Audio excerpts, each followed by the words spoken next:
모세와 아론이 회중을 그 반석 앞에 모으고 모세가 그들에게 이르되 반역한 너희여 들으라. 우리가 너희를 위하여 이 반석에서 물을 내려 하고 모세가 그의 손을 들어 그의 지팡이로 반석을 2번 치니 물이 많이 솟아나오므로 회중과 그들의 짐승이 마시니라. 여호와께서 모세와 아론에게 이르시되 너희가 나를 믿지 아니하고 이스라엘 자손의 목전에서 내 거룩함을 나타내지 아니한 거로 너희는 이 회중을 내가 그들에게 준 땅으로 인도하여 드리지 못하리라 하시니라. 이스라엘 자손이 여호와와 다투었으므로 이를 무리바 무리라 하니라. 여호와께서 그들 중에서 그 거룩함을 나타내셨더라. 오늘 우리가 살고 있는 이 사회는 권위라는 이 우상을 제거하는 일에 정말 바쁜 사회가 됐습니다. 소위 진보적인 사람이다, 진보적인 어떤 단체다 이러면 이 권위에 대해서 비판하고 반항하는 것이 그들의 상징같이 되어버렸어요. 그 결과로 오늘 이 대한민국 사회가 여러 분야에서 이 권위가 사라지면서 혼란이 오고 갈등이 생기는 경험들을 하고 있습니다. 특히 이 정치 쪽에서 더 그런 일들이 많이 일어나고 또 교육 현장에서 그런 일들이 너무 많이 일어나고 있어요. 그래서 뉴스에서 종종 등장하는 것이 정치권 아니면 교육계에서 권위가 사라진 모습으로 혼란한 여러 가지 사건들이 일어난 것을 우리는 너무 자주 접합니다. 그런데 우리가 여기서 분명히 해야 될 게 있어요. 분명히. 그게 뭐냐면 권위주의는 비성경적입니다. 권위주의는. 그런데 권위는 성경적이라는 사실을 우리는 정확히 알고 있어야 돼요. 권위주의는 비성경적이에요. 그런데 권위는 성경적입니다. 이것을 혼란을 가지거나 착각하시거나 이렇게 혼란스럽게 생각하시면 안 돼요. 오늘 우리나라가 한바탕 홍역을 치르고 있는 것, 지금 특히 정치권에서 홍역을 치르고 있는 것 역시 이 세대가 권위주의가 안 좋으니까 권위주의를 자꾸 제거하고 배격하다 보니까 권위까지도 부정해버리는 이런 문제 때문에 지금 이런 혼란이 일어나는 거예요. 사회 전반적으로. 오늘 우리가 함께 나누어 읽은 이 본문, 특별히 전체를 보면 민수기 20장에는요. 이 권위에 대한 3가지 거역에 관련된 사건이 기록되고 있습니다. 권위를 거역하는 사건이. 결론부터 말씀드리면 권위에 대해서 거역한 결과로 모세를 비롯해서 그의 형제들인 미리암, 아론 다 죽고 결국은 하나님이 약속하신 가나안 땅에 들어가지 못하는 결과가 와버렸어요. 권위에 대해서 거역한 것 때문에.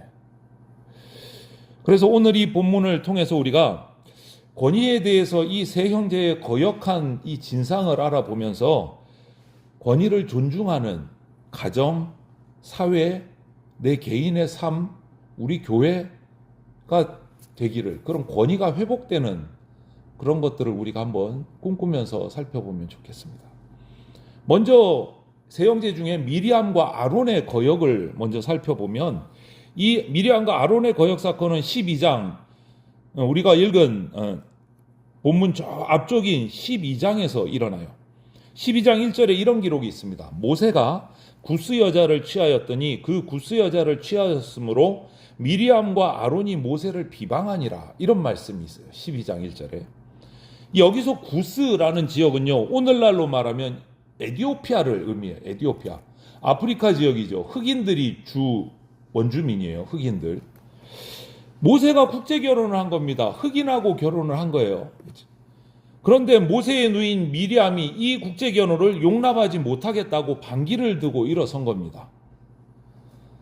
아마도 모세는 그런 누이에게 이렇게 말한 것 같아요. 나도 기도하고 하나님의 음성을 듣고 결정했다, 이렇게 말한 것 같아요. 이것을 유추할 수 있는 것은 그 다음 12장 2절에 이 미리암과 아론의 반응을 보면 유추가 가능해요.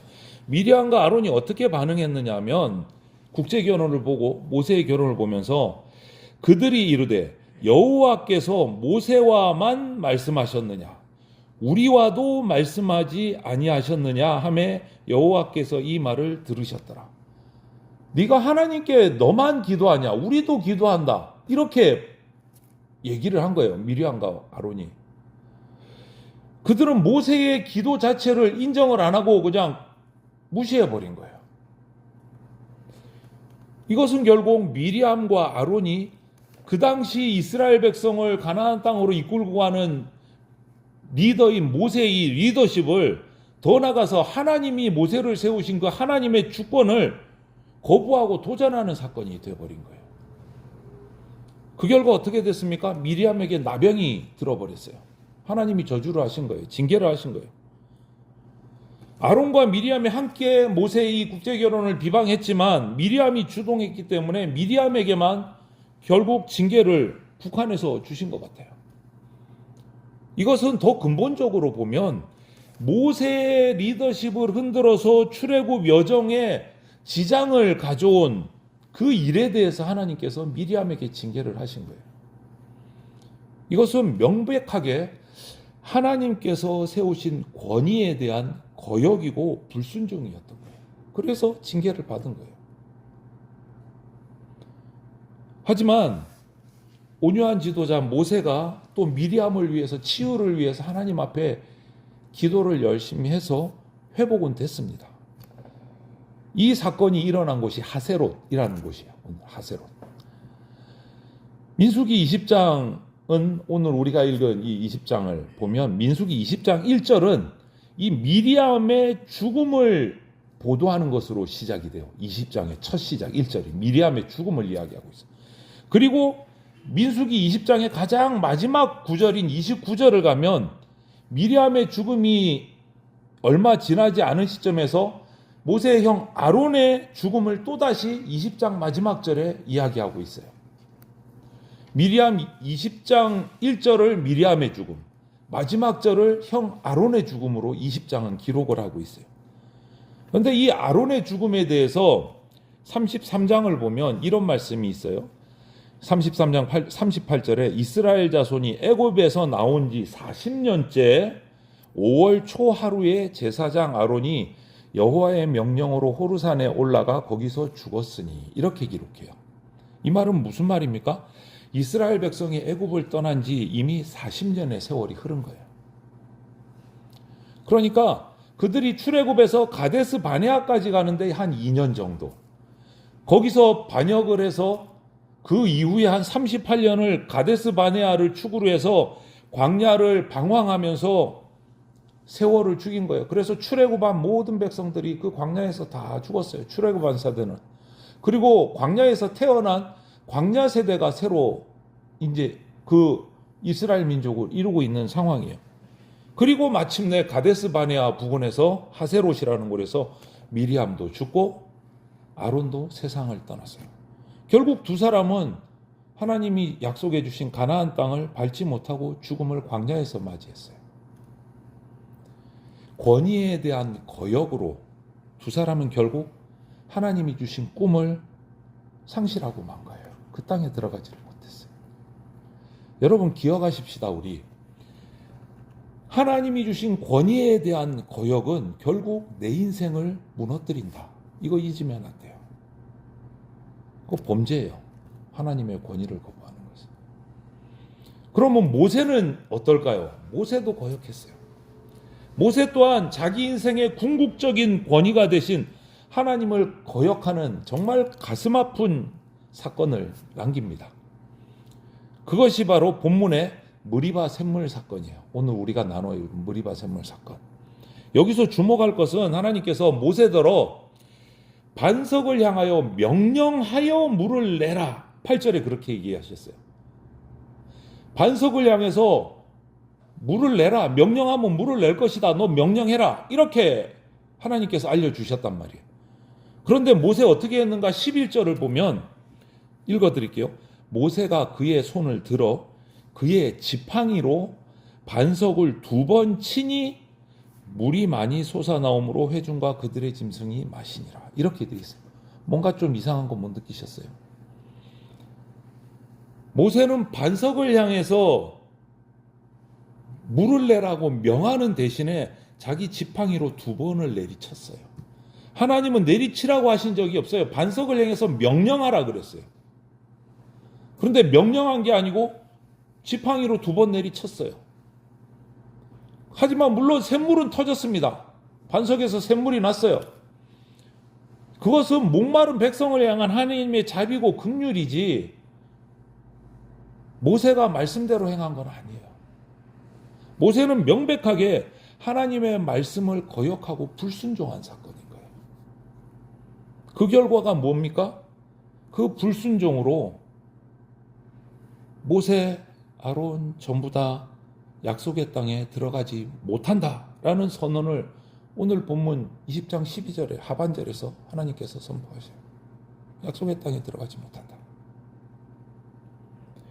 그러면 도대체 모세와 아론은 왜 이랬을까? 그냥 반석을 향해서 명령만 하면 물이 터져 나왔을 텐데 지팡이를 가지고 반석을 2번이나 쳤어요. 왜 이랬을까?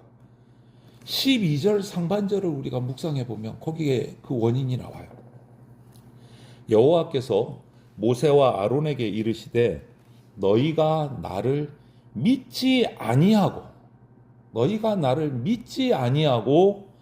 이스라엘 자손의 목전에서 내 거룩함을 나타내지 아니한 거로 이렇게 돼 있어요.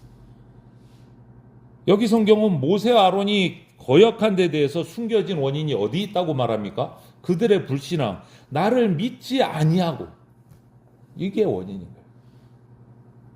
이거 불순종이라고 말씀하고 계신 거예요. 어떻게 된 일일까요? 이게 왜 이랬을까?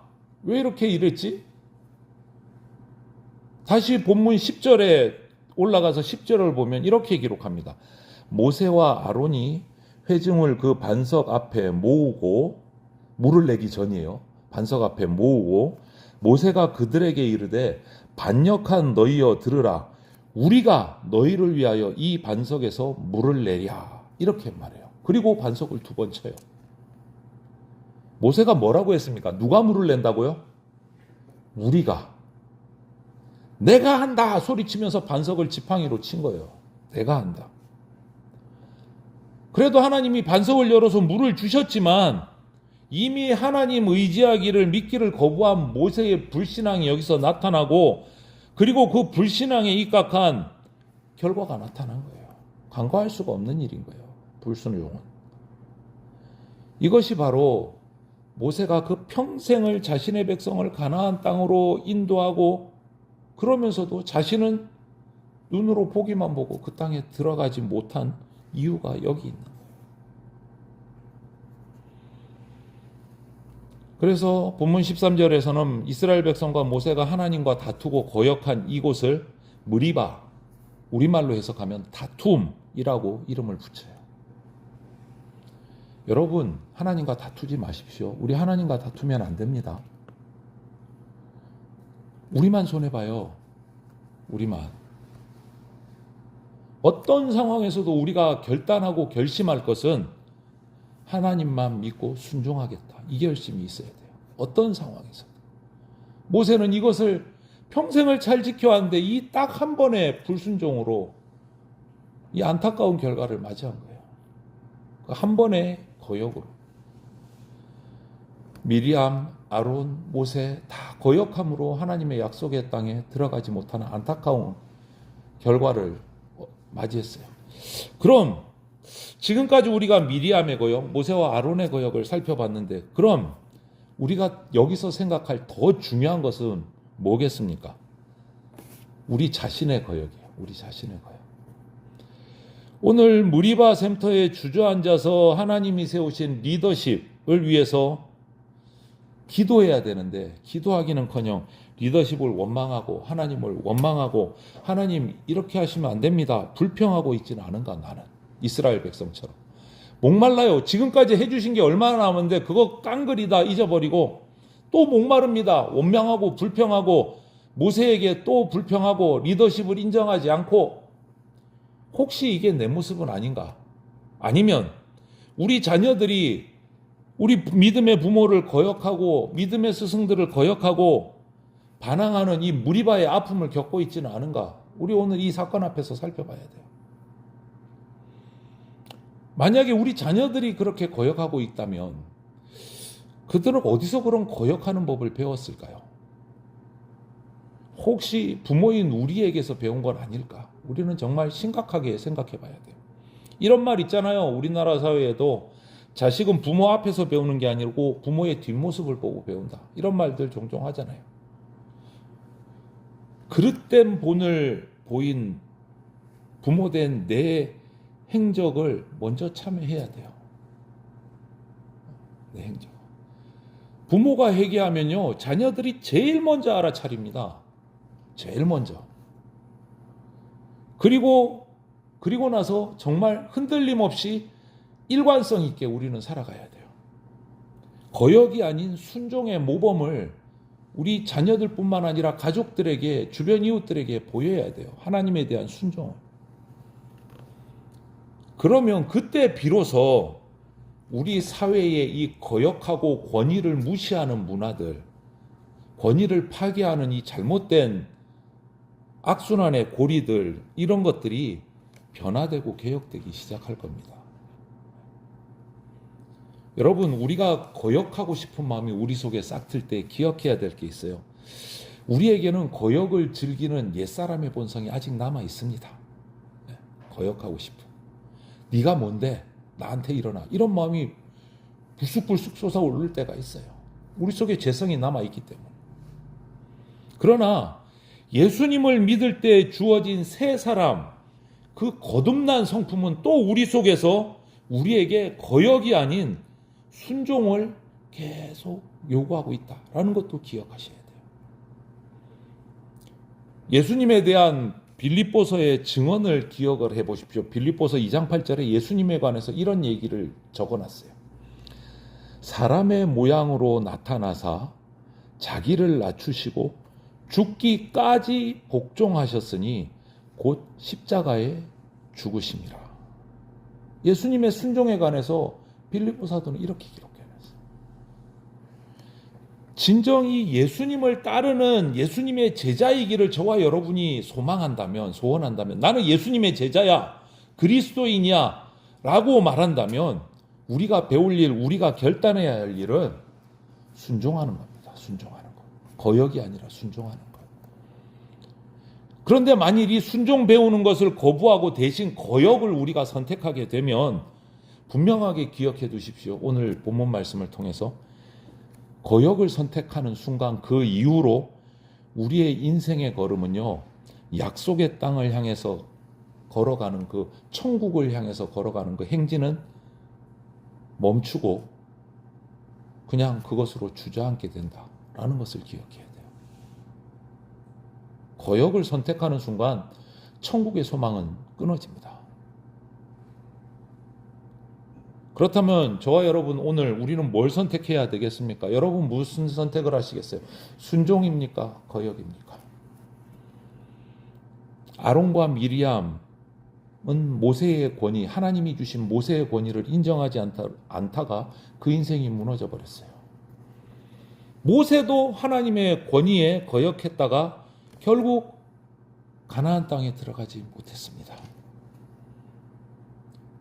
오늘 저와 여러분은 예수님의 제자답게 그 예수님의 죽기까지 복종하신 그 순종의 본을 본받아서 순종의 삶을 결단하고 그 순종의 삶을 살아가는, 천국을 향해 전진하는 저와 여러분들이 다 되시기를 주님의 이름으로 축원을 드립니다. 아멘.